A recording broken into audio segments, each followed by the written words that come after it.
जिस पुलिस पर ठगों को दबोचने की जिम्मेदारी है, अगर उस पुलिस के मुखिया ही ठगी के शिकार हो जाए तो आप क्या कहेंगे?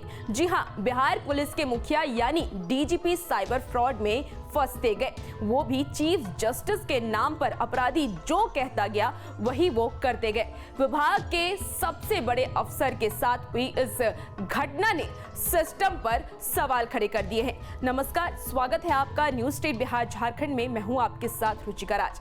दरअसल ये कहानी उस नटवर लाल की है जिसे आर्थिक अपराध इकाई यानी कि EOU की टीम ने गिरफ्तार किया है। अभिषेक अग्रवाल नाम का यह शख्स IPS अफसर को बचाने के लिए फर्जी जज बनता था और डीजीपी को फोन कर दबाव बनाता था। साइबर अपराधी अभिषेक अग्रवाल ने IPS आदित्य को शराब कांड से बरी कराने के लिए 40 से 50 कॉल किए। उसने यह कॉल 22 अगस्त से 15 अक्टूबर के बीच में किया।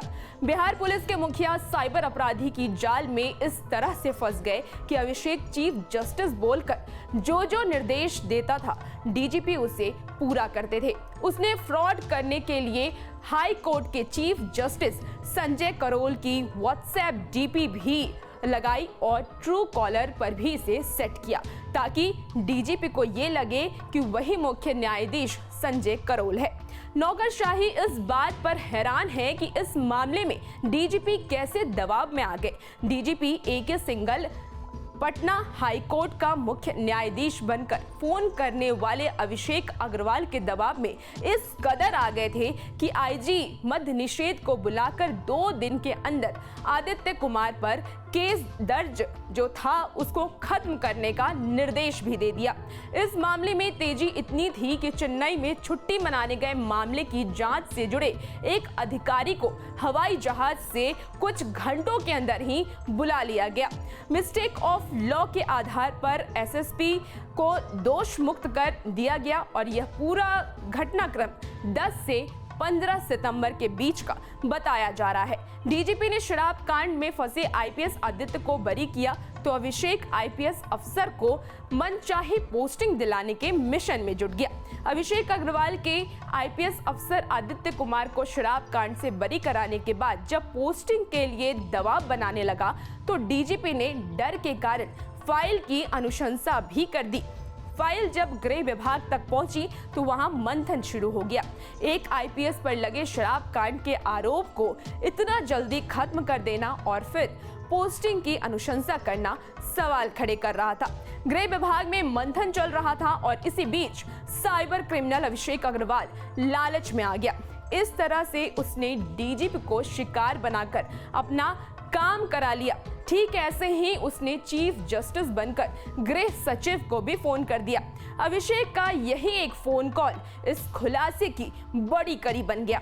बार बार गृह सचिव को फोन आने के बाद CM हाउस तक चर्चा होने लगी। मामला पूर्व मुख्य सचिव और CM नीतीश कुमार के प्रधान सचिव दीपक कुमार के संज्ञान में आ गया तो उन्होंने मामले की जांच कराने की तैयारी कर ली। जांच का जिम्मा आर्थिक अपराध इकाई को सौंप दिया गया और जांच हुई तो नटवर लाल इस पूरे खेल का पर्दाफाश हो गया और वो अब पुलिस के गिरफ्त में है। दरअसल डीजीपी को अपने झांसे में लेने वाला अभिषेक अग्रवाल IAS IPS से बड़ी आसानी से घुल मिल जाता था।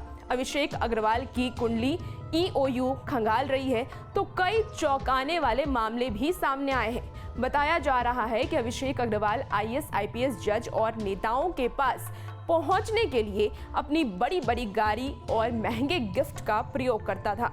अपने आप को बड़ा व्यापारी कहने वाला अभिषेक अग्रवाल अधिकारियों से ऐसे दोस्ती करता था जैसे उसका कोई सगा हो।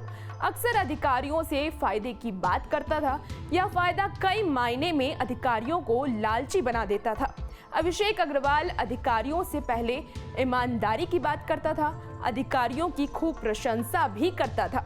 धीरे धीरे उनका करीबी हो जाता था क्योंकि अभिषेक अधिकारियों को फायदा पहुंचाना चाहता था। दरअसल अभिषेक टाइल्स का बिजनेसमैन था और अपने महंगे और इटालियन टाइल्स को लेकर वो अधिकारियों के घर में भी पहुंच बना लेता था। यहाँ तक कि अपने खर्च पर अधिकारियों के घर में टाइल्स लगवा देता था। इस काम से अधिकारी और उनके परिवार वाले उससे खुश भी हो जाते थे, जिसका फायदा अभिषेक दूसरों पर धौस जमाने में दिखाता था। अभिषेक अलग अलग लोगों को अलग अलग आदमी बनकर फोन करने का काम करता था और उससे काम निकलवाता था। एक अधिकारी के मुताबिक अभिषेक कई बार गृह मंत्री का पीएम बनकर भी अफसरों को फोन करता था। MBA कर चुका अभिषेक अच्छी अंग्रेजी और दिल्ली वाली हिंदी बोलता था। अपनी बोलचाल और शिक्षित होने का उसने खूब फायदा भी उठाया। 2018 में भी पुलिस ने अभिषेक को गिरफ्तार कर तिहाड़ जेल में भेज दिया था। इसके पहले 2014 में उसने बिहार के एक पुलिस अधीक्षक को भी ब्लैकमेल किया था। उस समय पुलिस अधीक्षक के पिता से मोटी रकम की भी वसूली की थी। इसके अलावा एक अन्य IPS अफसर से भी 2 लाख की ठगी में इसका नाम सामने आया था। अभिषेक अग्रवाल पर बिहार में जालसाजी के कई मामले दर्ज हैं। भागलपुर में भी अभिषेक पर मामला दर्ज है। अपने इस खेल में अभिषेक ने सोशल मीडिया का खूब उपयोग भी किया है। अभिषेक बड़े बड़े अधिकारियों नेताओं के साथ फोटो खिंचवाकर सोशल मीडिया पर पोस्ट करता था ताकि लोगों को बीच उनका रुतबा बना रहे। इसके अलावा अभिषेक अपने पर्सनल फेसबुक पर बड़े नेता और अफसरों के साथ तस्वीरें भी लगाता था। बहरहाल EOU ने आरोपी अभिषेक को धोखाधड़ी, फर्जी नाम से फोन करने और साइबर केस में जेल भेजा है। साथ ही पूछताछ में जो बातें निकलकर सामने आई हैं, उस आधार पर उस IPS अफसर के खिलाफ भी केस दर्ज किया गया है।